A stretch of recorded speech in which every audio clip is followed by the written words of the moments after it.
But we've all seen the pictures. We've seen those hundreds of people packed into a C-17. We've seen Afghans falling. That was 4 days ago, 5 days ago. But you don't think this could have been handled, this actually could have been handled better in any way? No mistakes? No, I don't think it could have been handled in a way that we're going to go back in hindsight and look, but the idea that somehow there's a way to have gotten out without chaos ensuing, I don't know how that happens. I don't know how that happened. Well, there you go. President Biden giving a shameful response over the collapse of Afghanistan. Joining me now to talk about it, Sandra Smith, co-host of America's Report, great friend. Sandra, I was going to ask you a different question, but what you just said to me off the air, why doesn't the U.S. go in? Double our military presence, storm the streets, take back our weapons. I mean, what is happening here? I mean, you go back to the defense secretary, the headline yesterday, we don't have the capability to go in and get a large number of people out.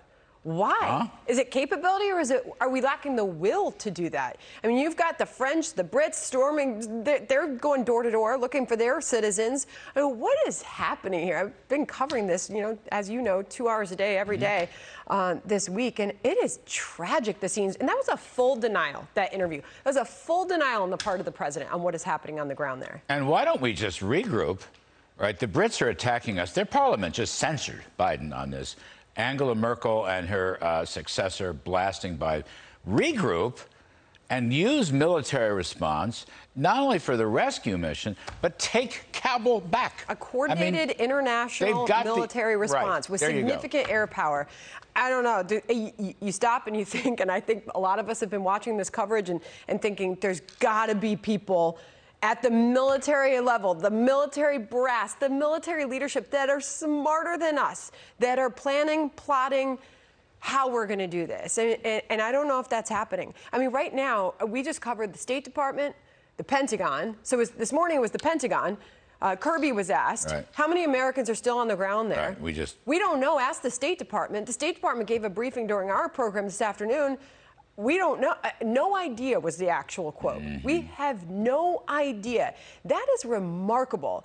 And Larry, you look at the military power that is in the hands of the Taliban now, something we're just starting to get a glimpse of. Reuters had a report a few moments ago. I mean, you're not just talking about the weaponry, the ammunition that they have now in their power that was provided by the U.S. government, was put in the hands of the Afghan fighters and now is in the hands of the Taliban. You're talking about the firearms. You're talking about significant high-tech communication gear that they now have. Military drones at their access. Apparently, an anonymous official is quoted in this Reuters article saying that they are not ruling out launching airstrikes against some of the larger equipment that they now have in their possession. But man, Larry, it's an unbelievable moment for this country. All these power centers of the government seem to be frozen. It's like they can't make any decisions. The president can't make any decisions. I mean, after all, he's got to lead on this. They have to come to them. I've been in this process. Yeah. They can't just go and act on their own. Take the Defense Department. Civilians run the military, so the civilians have to give them a green light to do exactly that. What you don't want, right? What you don't want is it's not only state-sponsored terrorism, it would be a terrorist state sponsoring terrorism, financed by the Chinese or maybe the Russians. We're trying to keep the money out. That's good, but they can be financed by our enemies. That's the worst outcome. So we have to show strength. Right now, we're still showing weakness. No, what do you mean? Deer in the headlights. Let's hear anything. We'll take anything. I mean, I literally, because we have not. Jen Psaki did not give a White House press briefing today. She did not give one Monday either. There has been no statement on her behalf, on the behalf of the White House. Where's Kamala Harris? As women are being brutally beaten and raped and killed on the streets there, our first female vice president has been silent. The person who she said herself was the last one in the room before Joe Biden made this decision for the full withdrawal. She is not speaking.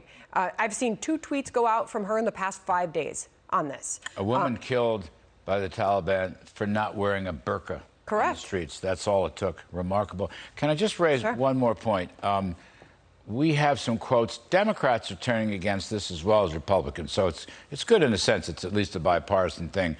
Senator Mark Kelly from Arizona The rapidly deteriorating situation in Afghanistan reveals a failure to prepare.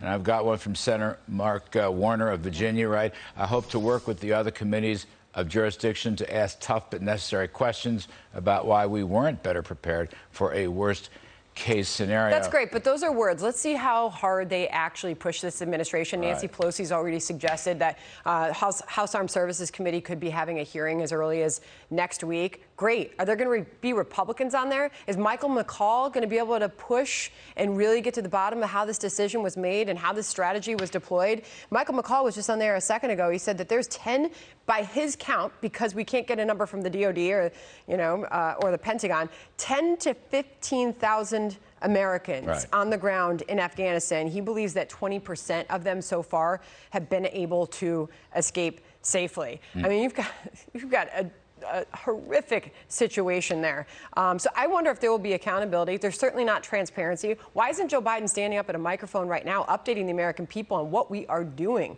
right now? So I wonder, will we get hearings? If so, will those Democrats who are using words like that, great, but will they actually hold their feet to the fire? I don't know. I don't know the answer to that.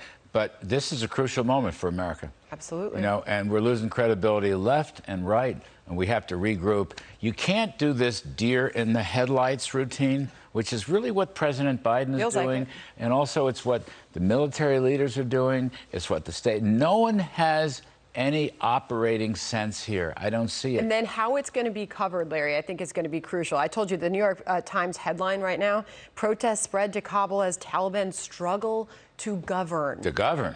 I don't want them to govern. What is that? Who said they're governing? The New York Times. They're rolling through the streets, taking anybody they can. All right. It's tough. Sandra Smith, that's a good spark. I like the military. Let's act right now, before it's too late. We have the capability for sure. We're the best military in the world. What was your other point, though? Do we have the will? Do we have the will? We have the will. And I go back to a point I've made the last couple days, which I learned from Reagan. It is better to be feared than loved in these international situations. So Biden is in the point now where he is neither feared Somebody's got to step nor up. loved. Yep. He's in trouble. Sandra Smith, everybody, co-host of America Reports. Can't thank you enough. Thanks for having me, Larry. You betcha. Hey, Sean Hannity here. Hey, click here to subscribe to Fox News YouTube page and catch our hottest interviews and most compelling analysis. You will not get it anywhere else.